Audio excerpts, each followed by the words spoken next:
Would you please be seated? Thank you.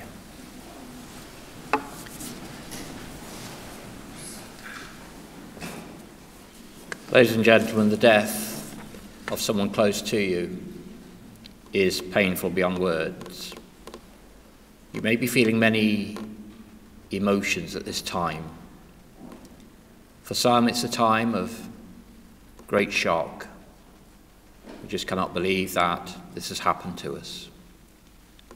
For some, it's a time of fear as we ask ourselves today, how would we cope?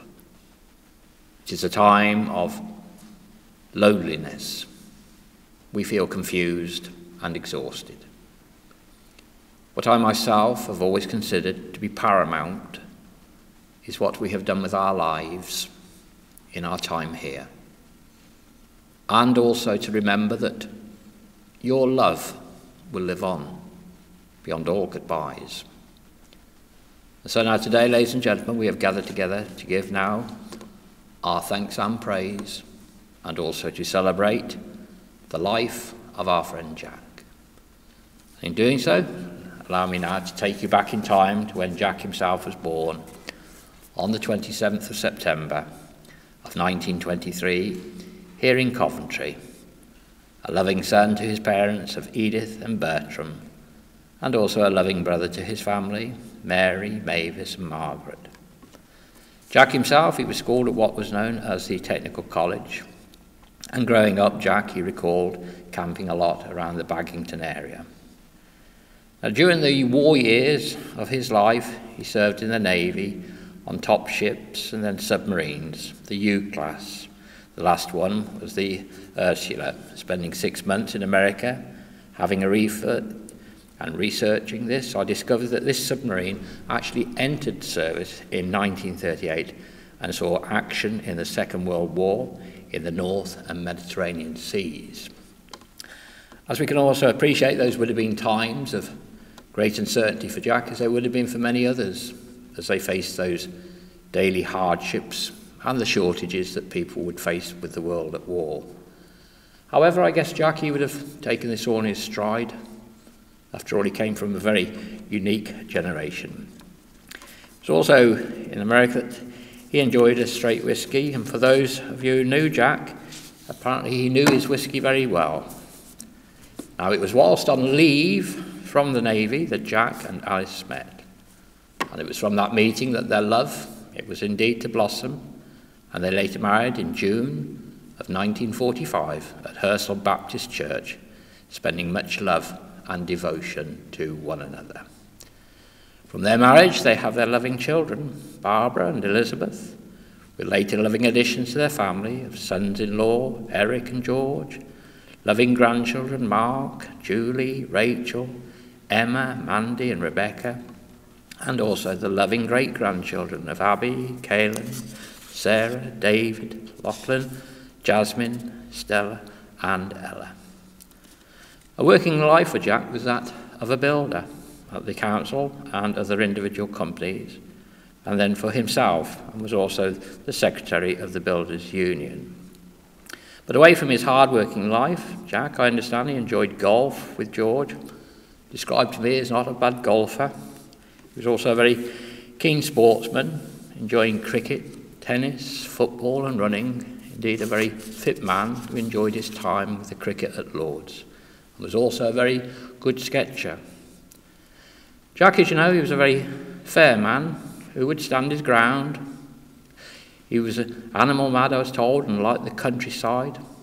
A gentle, kindly man who, as I was told by George, always bought the first pint of beer and always said that fish and chips were the best he ever had. He was, as we know, a good husband, father, grandfather and great-grandfather, father-in-law and a good friend to many who liked and enjoyed his time at Lerwick Court. But ladies and gentlemen, I know that each and every one of you here today, you will all have your own very special memories of Jack. And I have no doubt in my heart that when you leave here today, you'll be wanting to share your memories with each other. Because it will be in those wonderful and loving memories that are held deep inside your hearts that Jack will always live on. Of course, I do know that Jack will be deeply and sadly missed by his family and friends and by all the people who were fortunate in knowing him. And allow me now, ladies and gentlemen, to take this opportunity in thanking each and every one of you, present or absent, who have cared and who shared, who loved and enriched Jack's life. Jack is now at peace. He was indeed a true and fine man, a man of true brave spirit through to the very end. Thank you. And so let us just pause now for a moment or so as we reflect upon all those wonderful and loving memories that each and every one of you hold for our dear friend Jack. Thank you.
Permit me now, ladies and gentlemen, to share with you the poem found in your order service, Sailor's Rest. When my sailing days are over, and I sail the seas no more, I shall build myself a refuge by the ocean's murmuring shore. As I watch the foaming breakers, when the tide comes rushing in, I will contemplate my lifetime with its virtues and its sins.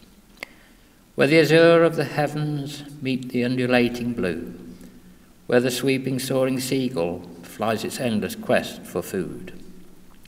It is there that I would rest when my work on earth is done, at the endless blue horizon, neath the crimson setting sun.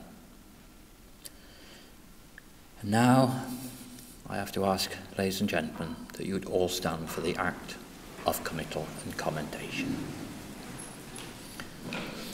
And so let us bow our heads now as a mark of respect to Jack, as we now commit and commend his body to the natural elements of this earth.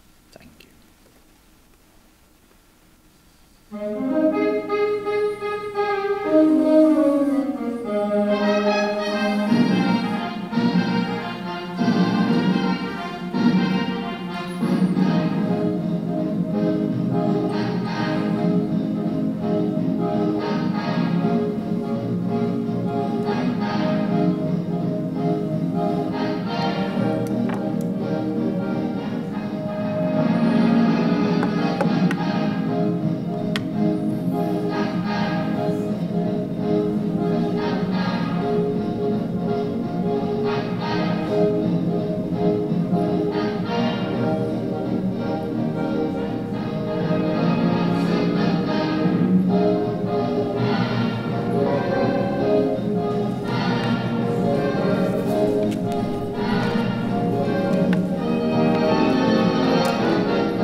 Thank you.